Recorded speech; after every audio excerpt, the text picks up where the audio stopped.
started the way most mistakes do. Quietly. No warning. No urgency. Just a screen glowing in the dark, a thumb moving on instinct, and the low, familiar feeling that something might still happen tonight if he let it. He wasn't lonely in the dramatic sense. He had friends, a job, a routine. But it was late, and late hours loosen the rules people live by during the day. At night, judgment softens. Curiosity feels safer. Risk feels hypothetical. That was when her profile appeared. Her name was Lena. The photos were ordinary. No heavy filters, no stage poses. Just a face that didn't ask to be admired, which somehow made it harder to look away from. Her smile was subtle, not inviting, not closed, like she hadn't decided yet what she thought of the camera. Her bio was short, bad at bios, better in person. He paused longer than usual before swiping. That should have meant something. They matched almost immediately. The app chimed. Soft, pleasant, meaningless. And just like that, a stranger entered his night. The conversation moved faster than he expected. Not flirty, not awkward, efficient. Like two people skipping past the introductions they'd both learned were unnecessary. She asked questions that landed slightly deeper than usual. Where he lived, whether he liked driving at night, if he trusted his instincts. He joked about the last one. She didn't. Instead, she replied, "You should. They're usually right." That response lingered longer than the rest. Still, nothing felt wrong. Not enough to stop. After maybe 15 minutes, she suggested meeting in person. Not tomorrow. Not sometime this week. Tonight. "I hate texting," she wrote. "It's easier face to face." He hesitated, just briefly, the way people do when they want credit for caution without actually exercising it. "Sure," he typed back. Her location followed seconds later. 15 minutes away. Close enough to feel spontaneous, far enough to feel intentional. He grabbed his jacket, his keys. He told himself he'd leave if anything felt off. People always tell themselves that. The drive was uneventful, but his awareness sharpened as he got closer. Streets grew quieter, businesses darkened, houses spaced farther apart. The GPS guided him off the main road and into a neighborhood that felt paused, like the night had settled there earlier than everywhere else. The building was older than the photo suggested. Concrete. 4 stories. No visible balconies. Just a single entrance with a dim overhead light that flickered once as he parked. He sat in the car for a moment longer than necessary. Not fear. Recognition. Something about the stillness felt rehearsed. He shook it off, stepped out, and pulled the door shut behind him. The sound echoed more than it should have. Inside, the hallway smelled faintly of cleaning chemicals layered over something stale. No music leaked from other apartments. No television noise. Just his footsteps and the low hum of fluorescent lights overhead. Her door was at the end of the hall. She opened it almost immediately. "You actually came," she said. The words were casual. The tone wasn't. Lena looked similar to her photos, but sharper in person. Like the camera had softened edges that reality did not. Her eyes were steady, unblinking in a way that made him suddenly aware of how often people look away during normal conversation. "Of course," he said. "You invited me." She smiled at that, not warmly, not coldly, evaluatively. "Come in." The apartment was quiet, too quiet, not just soundless, emptied. No background noise, no ambient life, no hum of a fridge or ticking clock. The air felt still, like it hadn't been disturbed in a while. The space itself was clean, not messy clean, not lived-in clean, intentionally clean. Bare walls, neutral furniture, no photos, no personal clutter, nothing that suggested memory. She closed the door behind him and locked it without comment. The click was soft, final. "You want something to drink?" she asked. "Sure," he said, then added quickly, "Water's fine." She paused at that, just long enough to register. "Most people don't say that," she replied. She disappeared into the kitchen. He stayed where he was, suddenly unsure where to put his hands. His phone buzzed in his pocket. A notification he hadn't heard come in. He checked it. No signal. He told himself it was nothing. Old building, thick walls. Still, he slid the phone back into his pocket without locking the screen. She returned with a glass of water and handed it to him carefully, watching his face as he took the first sip. "Long drive?" she asked. "Not really." She nodded. "You came alone?" It wasn't a question. "Yes," he said. "I mean, obviously." Another smile. This one smaller. People lie about that sometimes. They sat, not close, not far. The silence between them didn't feel awkward. It felt deliberate, like she was waiting to see how long he'd tolerate it before filling the space. "So," he said eventually, "what made you want to meet tonight?" She didn't answer right away. Instead, she looked at him the way someone looks at an unfamiliar room, slowly, thoroughly, as if cataloguing exits. "You seem polite," she said finally. "That's rare." "That's it?" "No," she said, "but it's a start."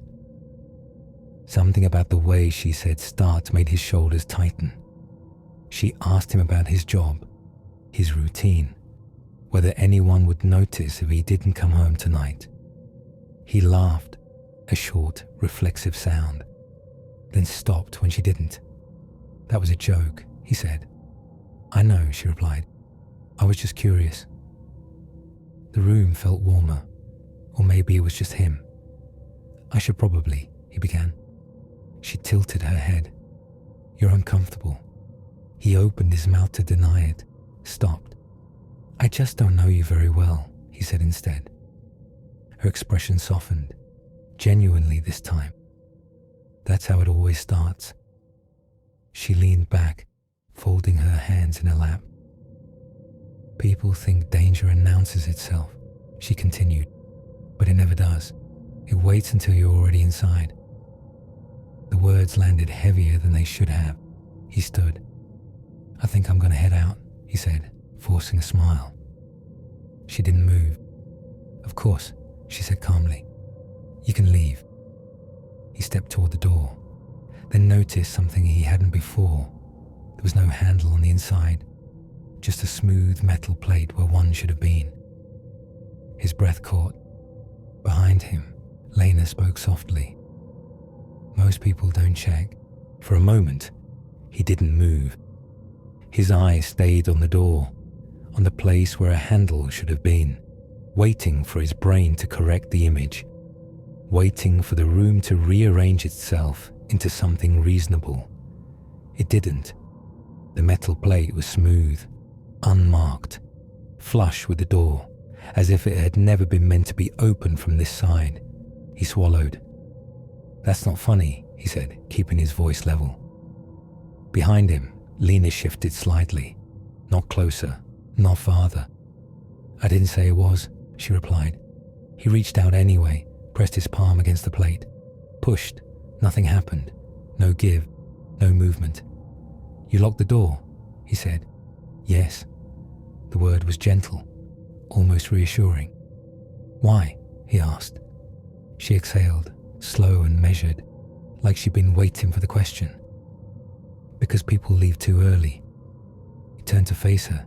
She was still seated, posture relaxed, hands folded loosely in her lap. There was no tension in her body, no urgency, no signs of a confrontation she needed to win. That was worse. "I said I was leaving," he said. "And you are," she answered. Just not yet.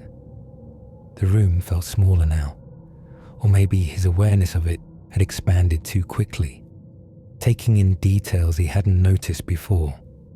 The lack of windows, the absence of personal items, the way the furniture was positioned to leave the center of the room empty.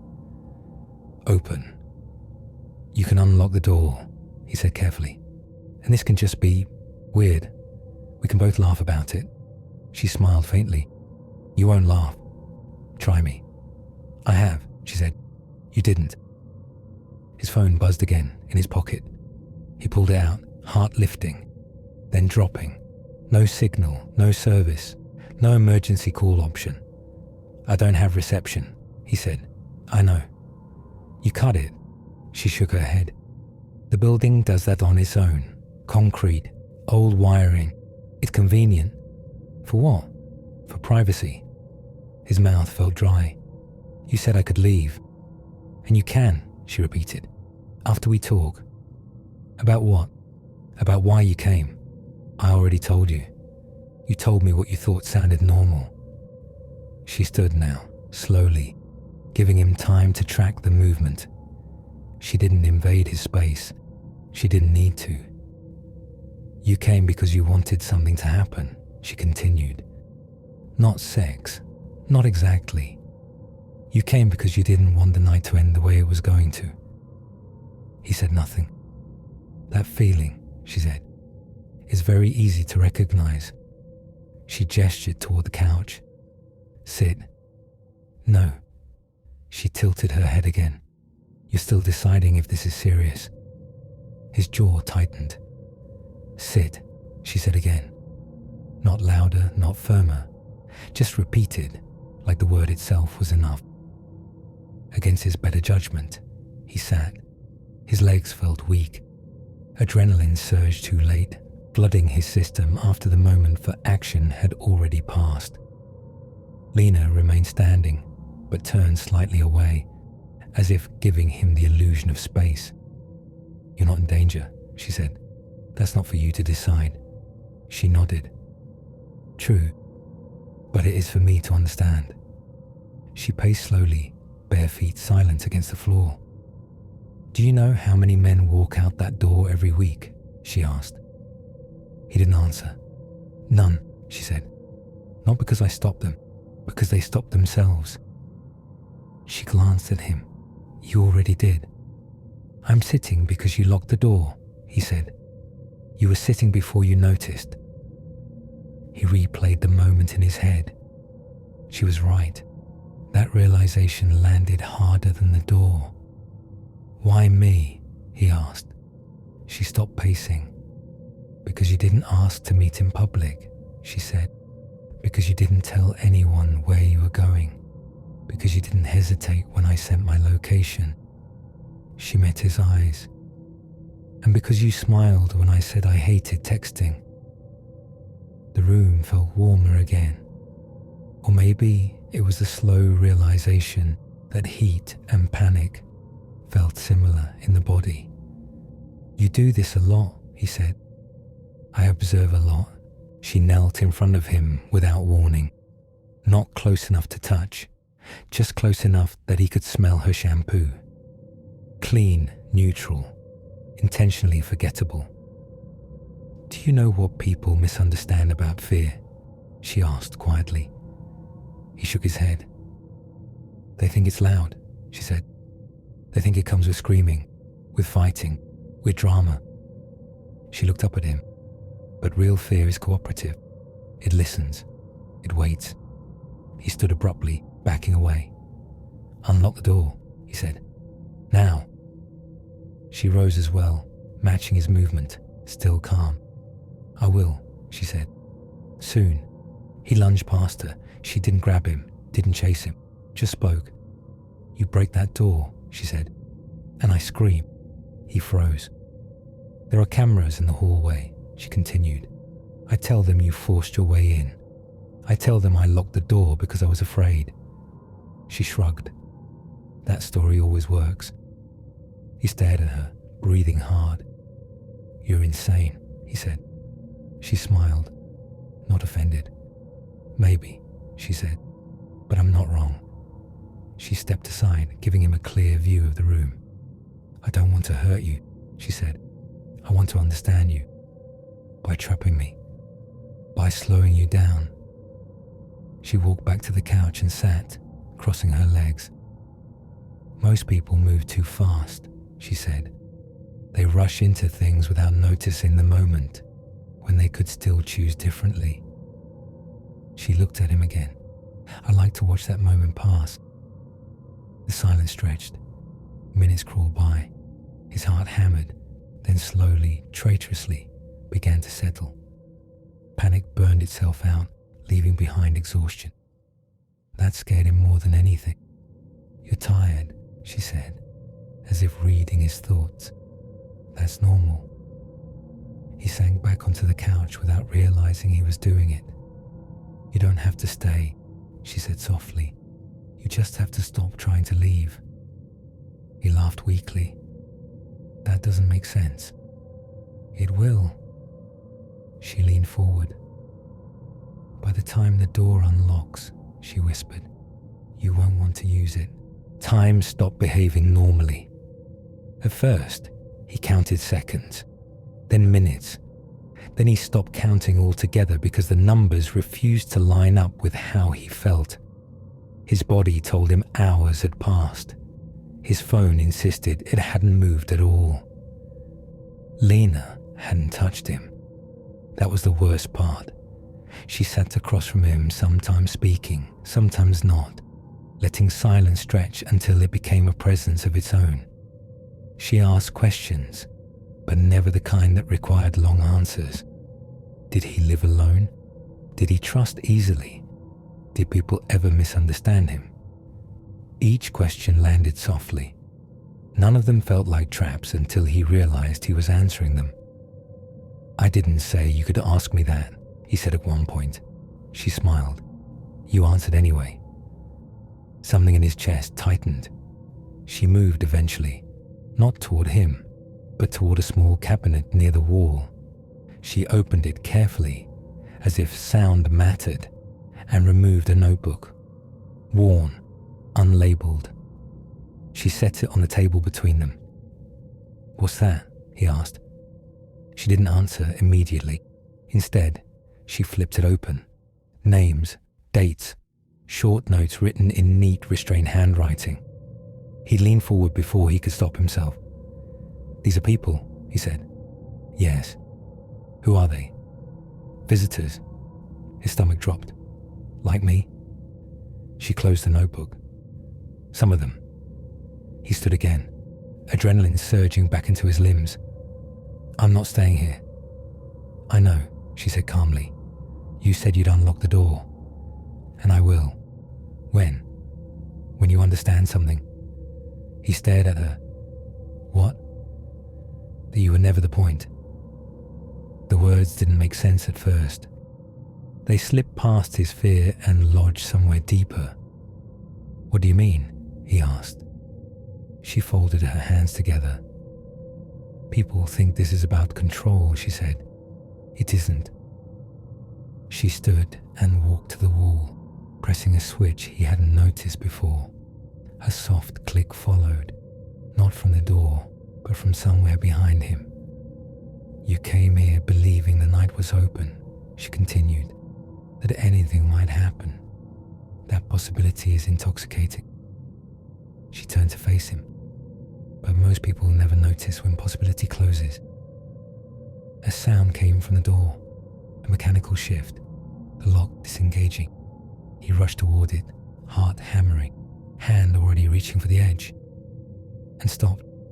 The handle was there now, fully visible, accessible. You can go, Lena said behind him. He didn't move. Something inside him recoiled from the simplicity of it. That's it? He asked. You just let me go? Yes. Why? Because this part matters more. He turned slowly. She watched him with quiet intensity. You'll leave, she said. You'll tell yourself you were lucky, that nothing really happened. She stepped closer, not threatening, just present. But you'll replay this moment for years. You'll remember how close you came to staying. That's insane, he said. Is it? She asked softly. You already hesitated. His hand trembled on the door handle. Why do you do this? He demanded. She considered the question carefully. Because people lie about wanting danger, she said. They say they don't want it, but they build their lives around invitations to it.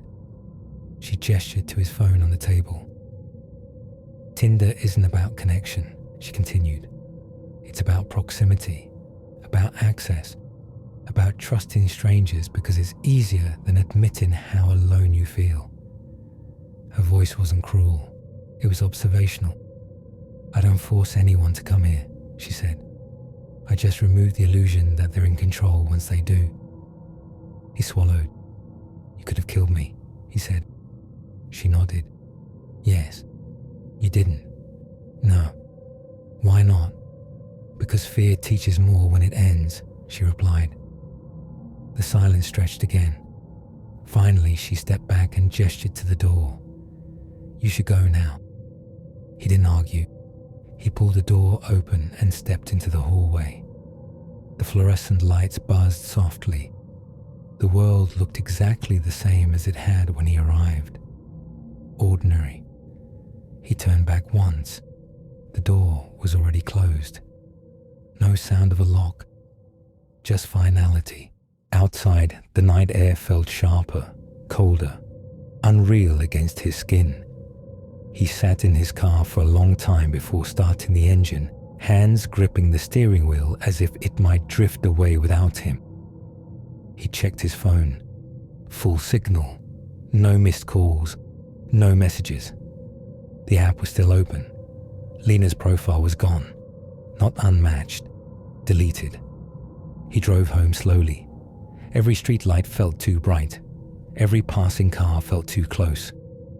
When he reached his apartment, he locked the door behind him and leaned against it, chest rising and falling too fast. He didn't sleep. For weeks afterward, he avoided dating apps, avoided late-night drives, avoided unfamiliar buildings. But fear fades. Routine returns. The mind edits memory. Months later, he downloaded Tinder again. Just to look, he told himself it was harmless. Then one night, a profile appeared that made him pause. Different name, different face, same bio. Bad at bios, better in person. His thumb hovered over the screen. He told himself he was imagining it. He swiped left. The app chimed anyway. A match. A message appeared instantly. You hesitated, it read. His phone slipped from his hand. Across town, in a quiet apartment with bare walls and clean surfaces, Lena wrote a new date in her notebook. Another name.